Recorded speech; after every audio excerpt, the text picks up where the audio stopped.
Hear that, guys?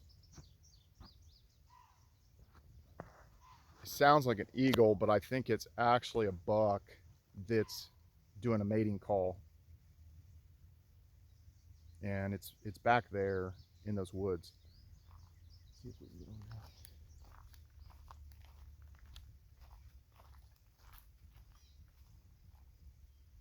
He's right at the edge. Like, I actually can kind of see him, like, maybe like right over there.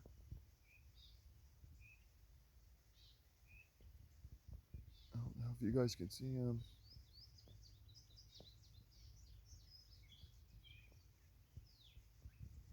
I don't know, guys. Well, on to the video. Those in power will seek to remain in power. Everybody's jockeying for position, and if you think that you haven't been recognized, if you're watching my video from about 5 days ago, I found an arrowhead out here. And that arrowhead would have been from the Miami Indians. And they actually never got federal recognition as an Indian nation, kind of like some of the Indian nations like the Navajo Nation got federal recognition, and they're sort of a sovereign nation within the nation of the United States. Now, that being said, I don't know when that arrowhead was from. You know, that could have been 200 years old. It could have been 400 years old, 600 years old. It's hard to say. How long those people controlled this land is hard to say. And then it's just like they got pushed out to Oklahoma, and you know, it's kind of this crazy kind of migration patterns, people getting pushed out, people jockeying for position. And I see this within these blockchain ecosystems, these decentralized organizations, like, you know, especially with the blogging platforms. I see it on Steam, I see it on Hive, I see it on Blurt. These things fracture, people move to a different area, they create a different community. You see it with churches actually in the Midwest a lot as well, where it's like the church fractures, they build another church, the people didn't get along, and then they're putting their own spin, you know, on this or that. So you see these things, and how are you going to carve out a piece of what you're trying to get at, and what's going to be acceptable? Because here's the thing, what I've learned over time is it's just very, very hard to satisfy people and actually get to a level where you feel like that you've kind of quote unquote made it. It's all relative. I mean, you know, is your car good enough? Is it fast enough? Do you have enough land? Are you able to travel enough? Do you have enough time freedom? Are you healthy enough? Did you have to sacrifice your health by working so many hours?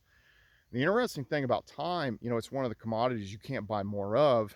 And the messed up thing about it is the fact that to kind of save yourself more time or have kind of like a more healthy existence, you've got to work out, you've got to eat healthy, but that in itself actually takes time to try to buy yourself time on the back end and have a more fulfilling life.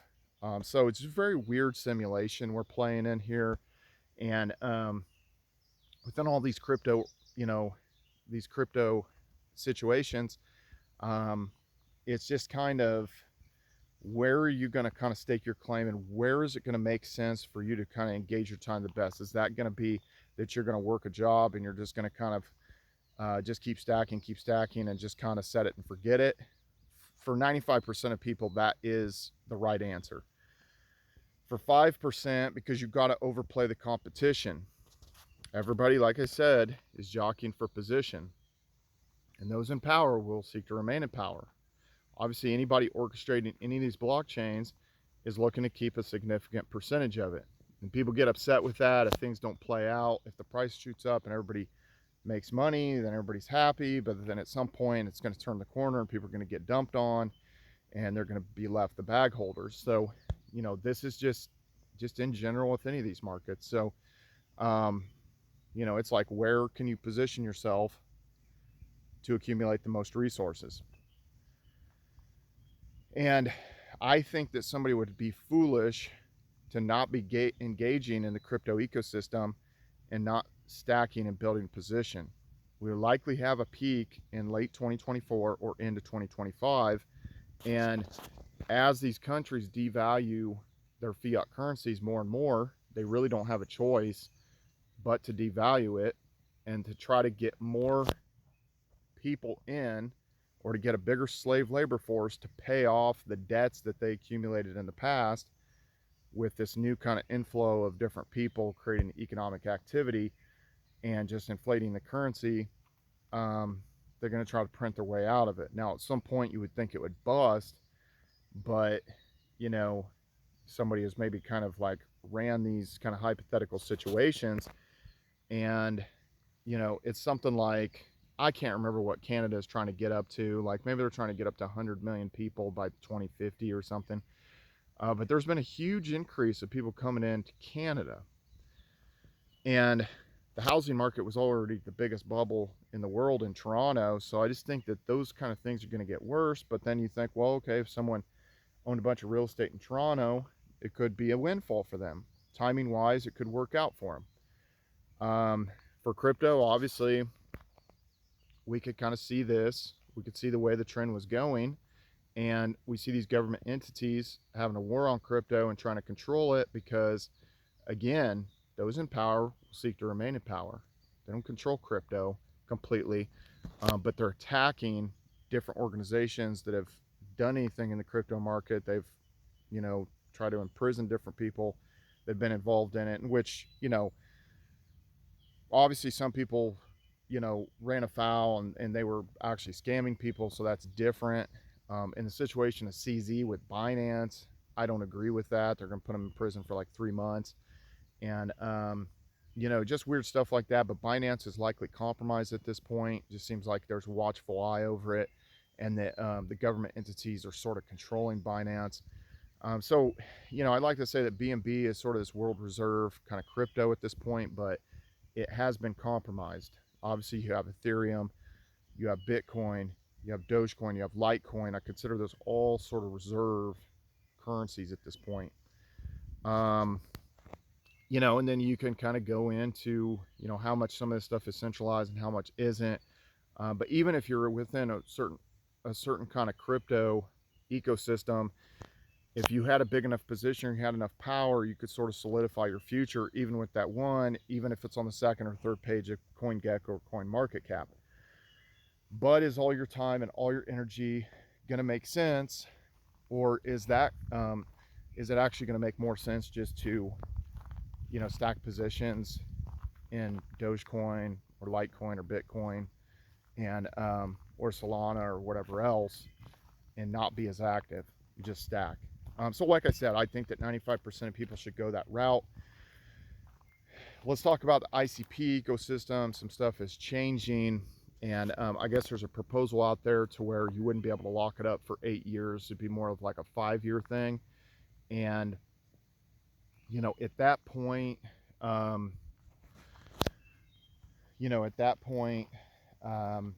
you know, I think that it's going to restrict the supply. That's kind of the play. And we've seen this with most things, that the emissions of most of these cryptos will be more at the beginning, and then they'll taper, just like precious metals.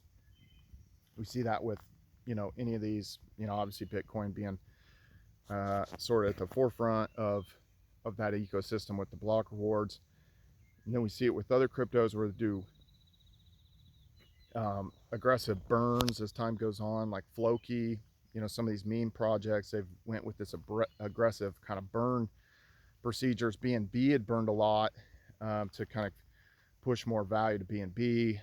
There were certain different things that were done over time in these different ecosystems to sort of, I guess, sort of simulate more scarcity. And